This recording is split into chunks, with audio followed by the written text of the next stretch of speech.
Dicen que la historia tiene memoria, que guarda cada paso que damos, cada historia que ocurre sobre ella, incluso las tragedias. Y en Guatemala, la tierra no solo recuerda, también habla, a veces con un susurro en forma de viento, a veces con un rugido que parte del cielo en dos. El 3 de junio del 2018, el volcán de fuego, uno de los más activos de América Latina, no solo hizo erupción, también abrió una herida profunda en el alma de un país entero. Pero esto no empieza ahí, no. Esta historia comienza mucho antes, cuando este gigante de 3.763 metros de altura se convirtió en parte del paisaje, de la vida cotidiana, del imaginario colectivo.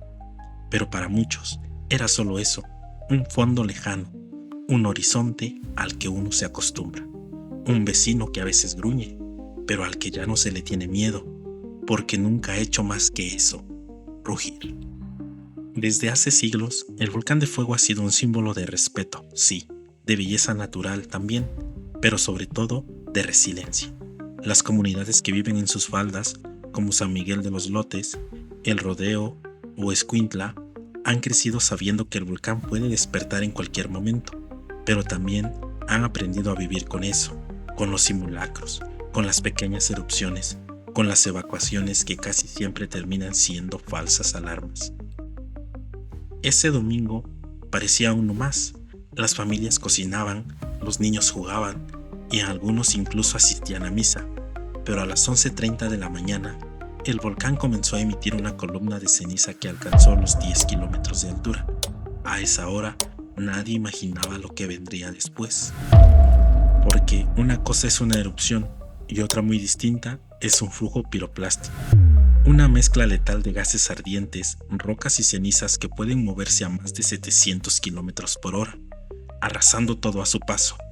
Eso fue el verdadero monstruo que emergió del volcán, y cuando bajó por las laderas, no dejó tiempo para nada, ni para correr, ni para pensar.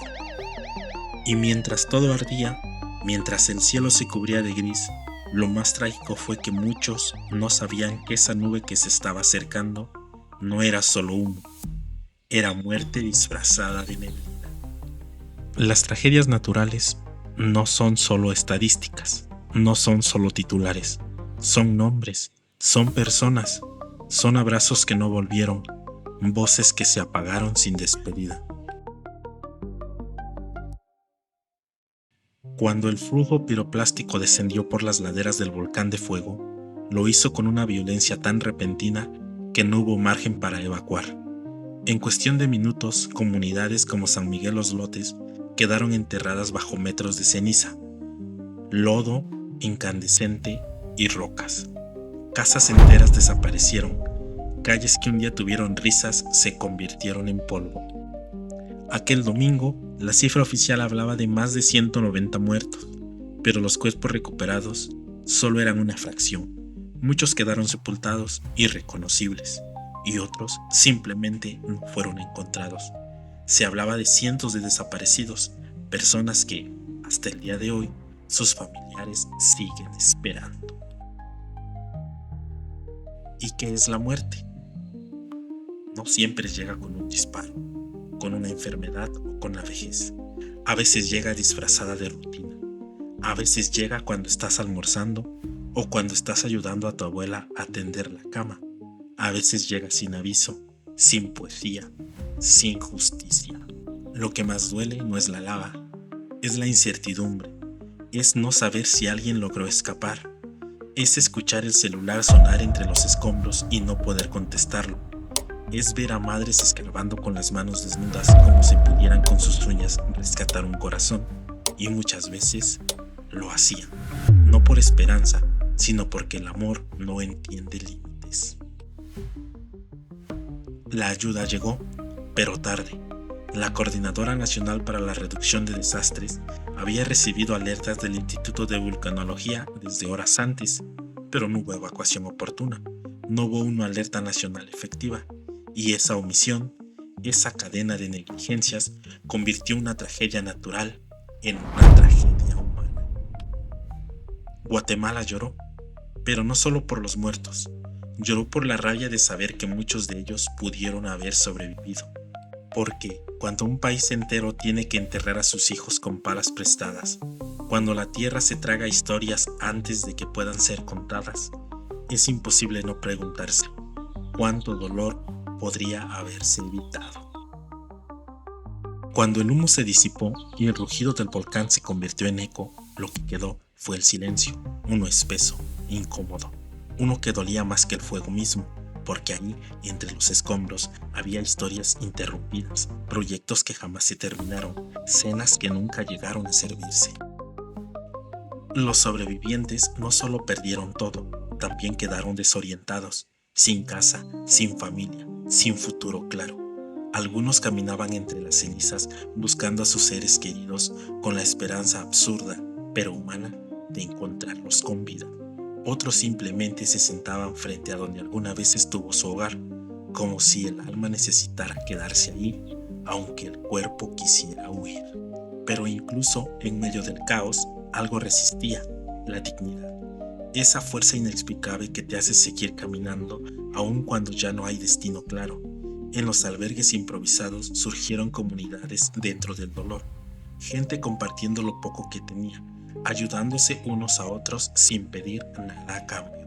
Los rescatistas, muchos de ellos voluntarios, arriesgaban su vida en medio del calor abrasador, sabiendo que probablemente no sacarían a nadie con vida, pero aún así cavaban, porque a veces no se trata de resultados, se trata de humanidad, de estar ahí cuando no puedes cambiar nada. Pero también surgieron las preguntas incómodas. ¿Por qué no se evacuó antes? ¿Por qué no había un protocolo más claro? ¿Por qué tantas alertas fueron ignoradas? El volcán avisó. El Instituto Nacional de Sismología, Vulcanología, Meteorología e Hidrología lo advirtió, pero el sistema falló. Y cuando eso pasa, lo que se rompe no es solo la tierra, también se quiebra la confianza. Muchos señalaron a la CONRED, la entidad encargada de coordinar las respuestas ante desastres. Hubo reportes, hubo mapas de riesgo, hubo advertencias, pero el tiempo se fue en papeleos, en discusiones, en burocracia, y cuando al fin se tomó una decisión, ya era demasiado tarde. Y mientras los políticos hablaban en conferencias, en las faldas del volcán, las madres seguían llorando, los niños seguían preguntando por sus papás y los cuerpos seguían saliendo, uno por uno, bajo el polvo caliente de una tierra que nunca pidió ser tumba. Después de una tragedia así, uno pensaría que lo peor es el momento en que ocurre, pero a veces lo más difícil llega después, cuando ya no hay sirenas, cuando las cámaras se van, cuando los hashtags dejan de ser tendencia. Las grietas que deja un desastre no siempre se ven en los mapas, algunas se abren en el alma, en la memoria colectiva, en la confianza rota entre el pueblo y sus instituciones. Y ahí, entre los restos de casas destruidas, juguetes derretidos, comenzaba otra batalla, la de los olvidados, porque la emergencia humanitaria no termina con la lava, empieza con la pregunta ¿y ahora qué? Más de 12,000 personas fueron evacuadas, se habilitaron albergues temporales, algunos en iglesias, otros en escuelas, pero con condiciones mínimas, pocas camas, escasez de alimento, enfermedades por hacinamiento. Muchos lo perdieron todo, incluso sus documentos, su tierra, su identidad legal. ¿Cómo se reconstruye una vida si no tienes ni cómo demostrar quién eres? Y ahí estaba el Estado, ausente para algunos, insuficiente para otros. Las promesas de vivienda nuevas, de indemnizaciones, de apoyo psicológico se diluyeron con el paso de los meses, como siempre, como en cada tragedia. Las organizaciones civiles y los ciudadanos comunes hicieron más de lo que deberían. Voluntarios que nunca habían pasado una zona de desastre, cargando víveres al lomo, psicólogos brindando atención gratuita, arquitectos ayudando a levantar casas provisionales, porque cuando el sistema falla, la sociedad civil se convierte en pilar. Pero la pregunta persistía, ¿por qué seguimos tan vulnerables? Guatemala está ubicada en el cinturón de fuego del Pacífico, una de las zonas más sísmicamente activas del planeta. Aquí los volcanes no son una excepción, son parte del paisaje, Y sin embargo, la inversión en prevención, monitoreo y educación comunitaria sigue siendo mínima. No se trata de evitar que un volcán haga erupción, no se puede. Se trata de evitar que esa erupción se convierta en una tragedia evitable. Y eso sí depende de nosotros, de nuestras decisiones, de nuestros gobiernos, de nuestras prioridades como sociedad. Porque la ceniza se asienta, el fuego se apaga, pero el olvido, ese puede durar toda la vida. En medio del dolor de la pérdida y del polvo, hubo algo que el volcán no pudo destruir: la fuerza de una comunidad que se niega a desaparecer.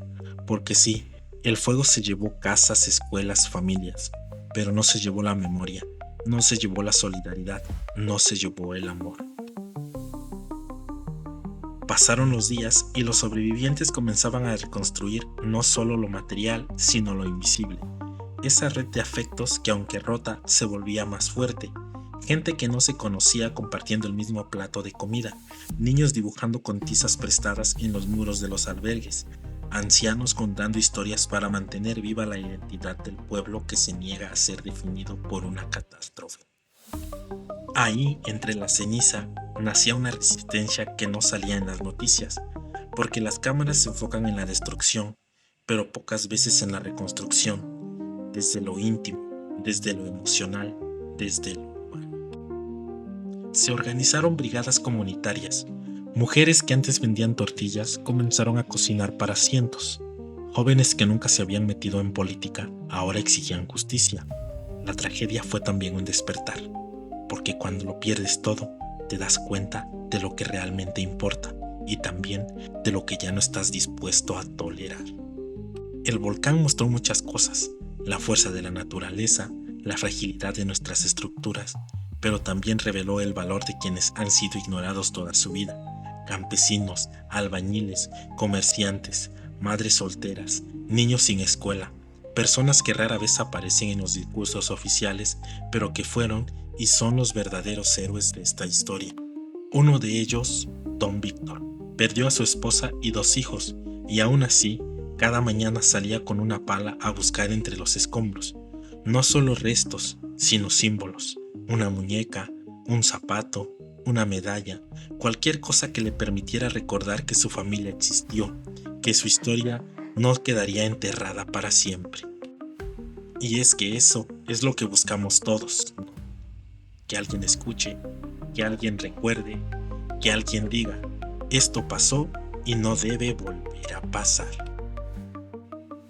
El tiempo ha pasado, ya no hay humo en el aire, ya no suenan las sirenas, pero la cicatriz sigue ahí, no solo en el paisaje, sino el corazón de quienes lo vivieron, porque una tragedia así no se supera, se integra, se vuelve parte de uno, parte del relato personal y colectivo. El volcán de fuego sigue activo, sigue ahí, imponente, como si nada hubiera pasado, porque para la naturaleza esto es rutina, pero para los seres humanos fue un parteaguas, una línea que divide el antes y el después, un recordatorio de que la vida puede cambiar en un segundo, pero también de que podemos elegir qué hacer con ese segundo. Hoy, muchas personas que sobrevivieron han comenzado una nueva vida, algunos en casas donadas, otros aún en refugios temporales, pero todos llevan consigo algo que ni el fuego ni la ceniza pudieron destruir: la memoria. Recordar no es abrir la herida, es negarse a repetirla, es honrar a quienes ya no están, es decir con fuerza: tu vida valió, tu historia importa, porque cada hombre perdido ese día es una lección, un llamado, una semilla de cambio. Y ahí está el verdadero volcán, no en la montaña, sino en nosotros, en nuestra capacidad de transformar el dolor en conciencia, el miedo en organización, la tragedia en acción. Este no es solo un video sobre un desastre natural, es una invitación a no normalizar el abandono, a exigir sistemas que protejan la vida, no que la pongan en riesgo, a aprender de la tierra, que a veces grita, pero también enseña, porque el fuego puede arrasar con lo material, pero no puede tocar el alma de un pueblo que decide mantenerse de pie. Guatemala no es solo volcán, Guatemala es su gente, y su gente arde, sí, pero de amor, de coraje, de dignidad.